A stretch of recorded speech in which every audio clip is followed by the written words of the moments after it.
салом дӯстони азиз, мо суҳбате дорем бо муҳаммадҷон холов, иштирокчии озмуни Central Asia's Got Talent ва ки ба даври ниҳоии озмун роҳ ёфтаанд. ниҳоят бо дастгирии ҳамаи азизони дил ки овози худро дариқ надошта овоз доданд, дар давраи овоздиҳӣ ба финал раҳ ёфтам.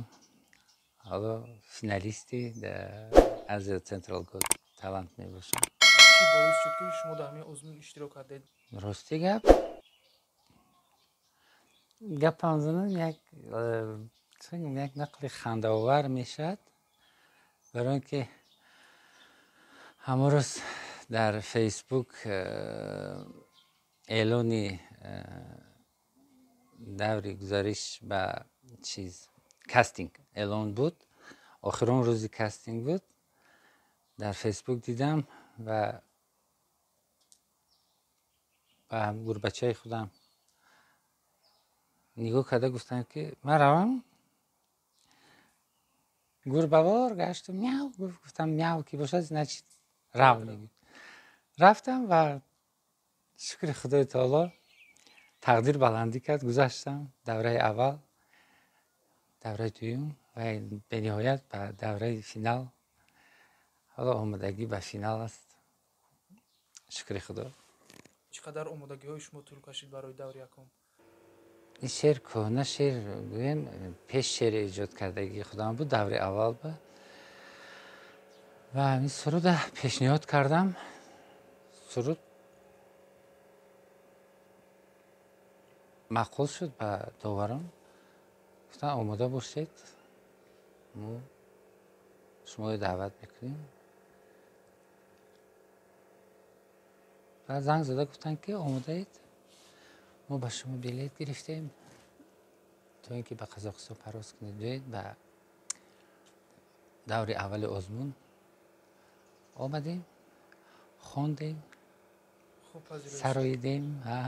خیلی حسیات شما را فرا گرفته بود وقتی یکم بار اشتراک کردید در صحنه کلام؟ در این پس تشکر زیاد، پس از 16 سالی که از صحنه دور بودم، همون وقتی آزمون بار اول دوری اول برآمدم و در نظرم همه خیلی نمود که گویا که من بار اول بر روی صحنه میبرایم، ترس، هیجان.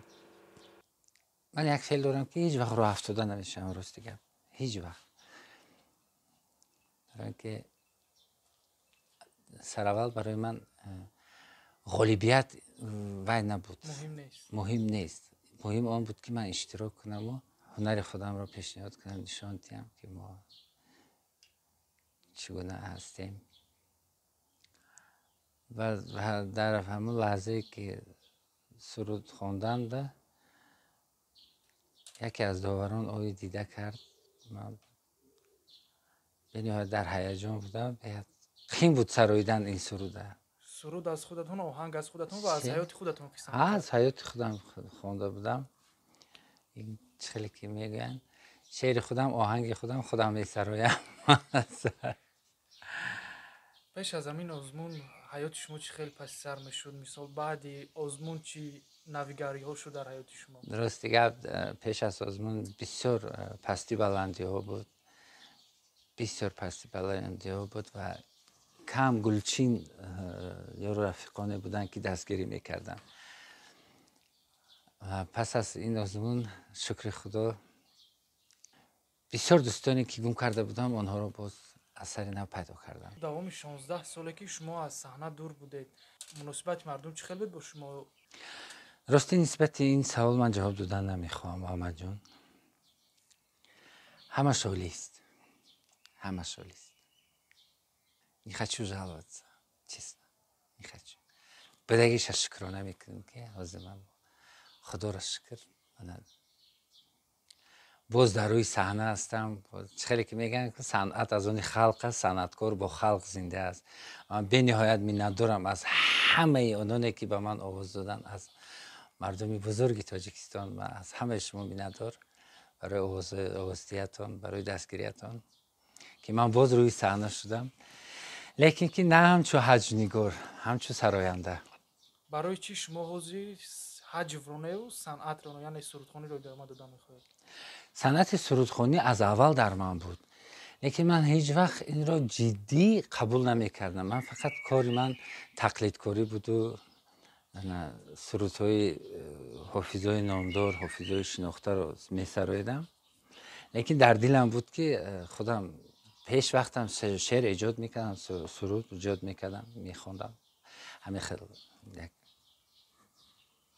اوسکی کروک مگر بعد از این صدمه، بعد از اون پستی بلندی هایی که من گذاشتم طی مهلت این 16 سال،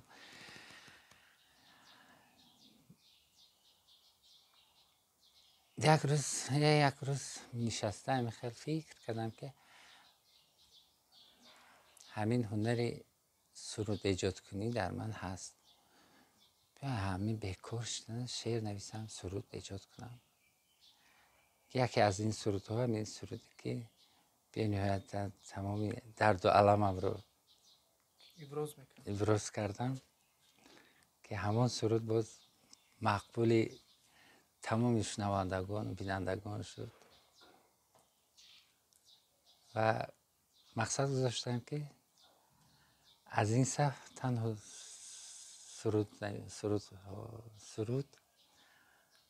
شعر ایجاد کنی، سرود نویسی، محض به همین سایه سرود گذارم، سرایندگی.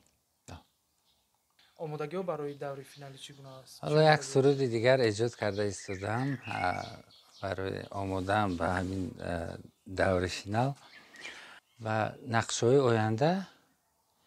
یک نقشه دارم آینده به چه بگم، دو آرزو دارم. اول اینکه یک تهیه خانه خرم، برای که اجاره نشینی پی این 17 سال با من به نهایت زور اومد. و یک آرزوی دیگری من اون است که من میخوام یک دسته هنری با آدمانی که محدودیتشون معیوبیت دارن لیکن به نهایت با مهارت هستن، میخوام با همراهی آنها یک دسته هنری کشیم و استودیوی خود رو و با آنها کار فعالیت کرده، زیرا که آنها هم آرزوی صحنه دیدن دارن. سرود اوز به دور فینالی آماده کرده ایستاده، این در کدام موضوع است؟ این در موضوع عاشقی، شعر خودم، آهنگ خودم. این بار هم یعنی این دم استفاده از خود در دور دوم یکی از ترانه های شادروان الکساندر گراتسکی، ترانه «Как молодо мы были» که این ترانه هم به نهایت به طبع دل مخلصان شده بود،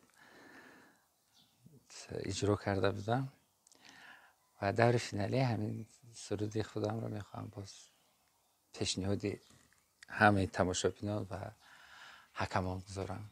آدم‌هایی که مثال آنها یگان معیوبیت دارند، نوابسته از اون که وای مادرزاد همون خیلی هستند یا که به یگان صدمه دچار میشوند، بعد همون فکر میکنند که زندگی الکی آنها رو شکست داد، آنها در آینده فعالیت کردن نمیخواهند، به همون فکر میکنند زندگی به انجام رسید. با آنها چی گفتنی ها دارید؟ هیچ وقت راه افتاده شدن در کار نیست. راستی گپ منم سالهای اول به نهایت راه افتاده شده بودم. بود به حد روزای سخت، به حد روزای حتی چه بگم حق بود، لحظه‌ای که به مشروبات اسپریتی داده شده بودم.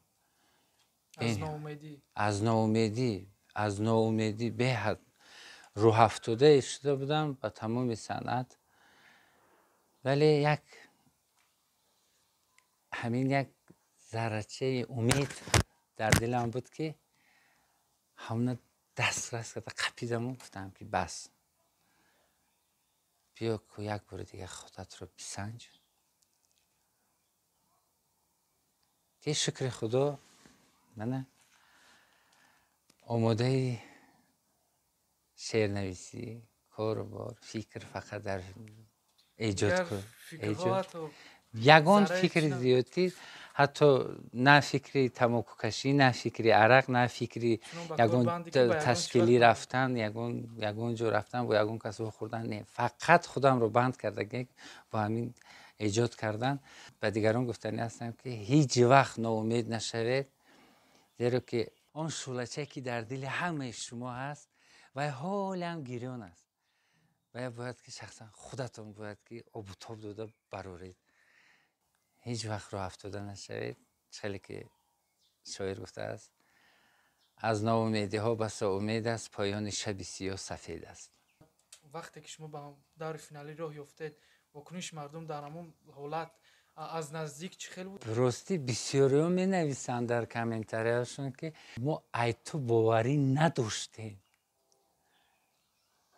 یکی این همه چی از خود آدم وابسته است که همین اراده قوی خود آدم می باشد که همونا به دست گیری و بعد برای در کامنتاری و در حیات من در حیات زنده بسیاری ها من میشناسند، راه رو بسیاری ها میشناسند. بعد که شناختن همه پیش در مهلت همین 16 سال آزادانه مغازین مغازه میرفتم، مثال بازار میرفتم سپکاینا به یگون پرابلم حاضی باشد نه با همون لحظه عجایبی که میشناسن میایستن سویا دست میپرسن عکس میکنن صورت میگیرن. یک گویا که من از سر نو در روی صحنه از سر نو تولد شدم، باری نخست این حسیات رو من گفته نمیتوانم. راستی گفت محمد، راستی گفت گفته نمیتوانم. این دوره یک عجایب دوره که تو حتی یک کودک میده بازی داشت. من از پیششون گذشته ایستاده بودن که بعد گشت گفت که هی بابا جان ها در تلفنی دادم یه مردک شعر خوند که مردک چلاق شمایه. خندم گفتم وحجانی بابا جان من گفتم به خرسند شدم. یک خرسندی یک الهام بخش میکند آدم همین وقتی که دل به شور میورد. ها باز امید به آینده زیادتر میکند. به نهایت امید به آینده زیاد میکند که میگه که تمام محمد انکون از سر کارگیر میانه بند و ایجاد. شکر خدا. برای اون مخلصانه که دوباره شما رو شناختند باز محبوبیت شما رو قبول کردند با آنها چی گفتن میخواهید؟ به همه آنها ما گفتنی آن را دارم که خانه آباد، تنی صحت، عمر دراز، پرفیض و پربرکت خواهانم به همه آنها و گفتنی آن را دارم که تویوتانه به من نخره.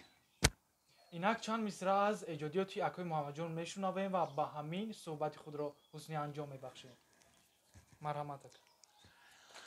من از تو ای خدای عاشقی ما مدد میپرسم امشب یار بین ما که ما دو عاشقی به دوست و آشنا شدم سرسان و سرگردان در این راه. تو بودی اولینی من سرودی آخرینی من خدایا عاشقم امروز که گویم تو عزیزی من. تو بودی اولینی من تو باشی تا آخر با من خدایا عاشقم امروز که گویم تو عزیزی من.